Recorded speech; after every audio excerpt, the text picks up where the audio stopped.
Hi friends, നമുക്കിന്ന് 1857 കലാപം എന്ന ടോപ്പിക് ഒന്ന് വായിച്ചാലോ. 1857 ഒന്നാം സ്വാതന്ത്ര്യ സമരത്തിൽ ലക്നൌവിൽ നേതൃത്വം കൊടുത്തത് ആരാണ്? ബീഗം ഹസ്രത്ത് മഹളാണ്. ഇതൊരു പ്രീവിയസ് ഇയർ ക്വസ്റ്റ്യൻ ആണ്. 1857 ഒന്നാം സ്വാതന്ത്ര്യ സമരത്തിൽ ലക്നൌവിൽ നേതൃത്വം കൊടുത്തത് ആരാണ്? ബീഗം ഹസ്രത്ത് മഹൾ. 1857 കലാപം ഇന്ത്യയുടെ ഒന്നാം സ്വാതന്ത്ര്യ സമരം എന്നറിയപ്പെടുന്നു. കൂടാതെ ചപ്പാത്തി കലാപം, ചെകുത്താന്റെ കാറ്റ്, ശിപ്പായി ലഹള എന്നിങ്ങനെ അറിയപ്പെടുന്നത് 1857 കലാപമാണ്. മുഗൾ ഭരണത്തിന്റെ തകർച്ചയ്ക്കുള്ള കാരണം 1857 കലാപമാണ്. 1857 കലാപം ആരംഭിച്ചത് 1857 മെയ് 10. ഇതിന്റെ പെട്ടെന്നുള്ള കാരണം മൃഗക്കൊഴുപ്പ് പുരട്ടിയ ഒരുതരം എൻഫീൽഡ് തോക്ക് P53 ഉപയോഗിച്ച് വെടിവയ്ക്കാൻ ഇന്ത്യൻ ഭടന്മാരെ നിർബന്ധിച്ചത്. ഒന്നാം സ്വാതന്ത്ര്യ സമരത്തിന്റെ ആദ്യ രക്തസാക്ഷിയാണ് മംഗൾ പാണ്ഡെ. ഒന്നാം സ്വാതന്ത്ര്യ സമരത്തിന്റെ മുഗൾ ഭരണാധികാരി ബഹദൂർ ഷാ സെക്കൻഡ്. അവസാനത്തെ മുഗൾ ഭരണാധികാരിയാണ് ഇദ്ദേഹം. ബഹദൂർ ഷാ സെക്കൻഡ് അല്ലെങ്കിൽ ബഹദൂർ ഷാ സഫർ എന്നറിയപ്പെടുന്നു. മംഗൾ പാണ്ഡെയെ തൂക്കിക്കൊന്നത് 1857 ഏപ്രിൽ 8. PSC ആൻസർ വരുന്നത് 1857 മാർച്ച് 29. മംഗൾ പാണ്ഡെ ഉൾപ്പെടുന്ന സൈനിക വിഭാഗമാണ് 34ാം Bengal native infantry regiment Barrackpore. ഇന്ത്യയുടെ ചരിത്രത്തിൽ ഏറ്റവും പ്രായം കുറഞ്ഞ രക്തസാക്ഷി ഖുദിറാം ബോസ്. വനിതാ രക്തസാക്ഷി പ്രീതിലത വഡേക്കർ. 1857 കലാപം പൊട്ടിപ്പുറപ്പെട്ടത് മീററ്റ്, ഉത്തർപ്രദേശ്. ഏറ്റവും കൂടുതൽ കലാപകേന്ദ്രം ഉള്ളതും ഉത്തർപ്രദേശിലാണ്. ആരെയാണ് 1857 കലാപകാരികൾ ഇന്ത്യയുടെ ചക്രവർത്തിയായി പ്രഖ്യാപിച്ചത്? ബഹദൂർ ഷാ സെക്കൻഡ്. 1857 കലാപത്തെ തുടർന്ന് മംഗൾ പാണ്ഡെ വധിക്കാൻ ശ്രമിച്ച ബ്രിട്ടീഷ് ഉദ്യോഗസ്ഥൻ ജെയിംസ് ഹ്യൂസൻ. 1857 മാർച്ച് 29.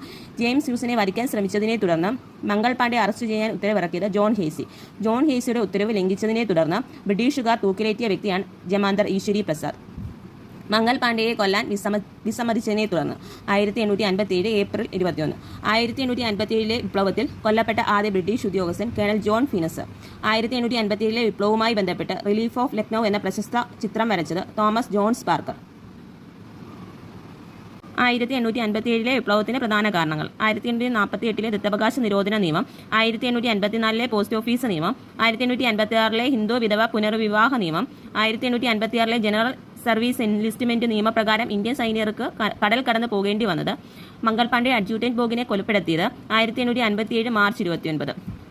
1857 കലാപകാരികൾ ആദ്യം പിടിച്ചെടുത്ത പ്രദേശം ഡൽഹി. 1857 മെയ് 12. ഗോളിയാർ ജാൻസി പിടിച്ചെടുത്തത് ഹ്യൂഗ്രോസ്. ഒന്നാം സ്വാതന്ത്ര്യ സമരത്തിൽ ഗോറില്ല യുദ്ധമുറ ഉപയോഗിച്ച വിപ്ലവകാരി താത്യോ തോപ്പി. താത്യോ തോപ്പിയുടെ യഥാർത്ഥ നാമം രാമചന്ദ്ര പാണ്ഡുരംഗ. നാനാ സാഹിബിന്റെ പട്ടാള മേധാവിയായിരുന്നു താത്യോ തോപ്പി. ഗ്രീസ് പുരട്ടിയ എൻഫീൽഡ് തോക്ക് ഉപയോഗിക്കാൻ വിസമ്മതിക്കുകയും അഡ്ജുറ്റന്റ് പദവി വഹിച്ചിരുന്ന ബ്രിട്ടീഷ് ഉദ്യോഗസ്ഥനെ വധിക്കുകയും ചെയ്തത് മംഗൾ പാണ്ഡെ. മൃഗക്കൊഴുപ്പടങ്ങിയ പുതിയതരം എൻഫീൽഡ് തോക്ക് ബ്രിട്ടീഷ് സൈന്യം ഉപയോഗിച്ചു തുടങ്ങിയത് 1857 ജനുവരി. പേഷ്വാ ബാജിറാവുവിന്റെ ദത്തുപുത്രൻ നാനാ സാഹിബ്. 1857 കലാപത്തിന്റെ ബുദ്ധികേന്ദ്രം നാനാ സാഹിബ്. നാനാ സാഹിബ് 1857 കലാപത്തിന് നേതൃത്വം നൽകിയത് കാൺപൂർ. നാനാ സാഹിബിന്റെ യഥാർത്ഥ നാമം തോണ്ടു പാണ്ഡെ. മൂന്നാം നെപ്പോളിയൻ എന്ന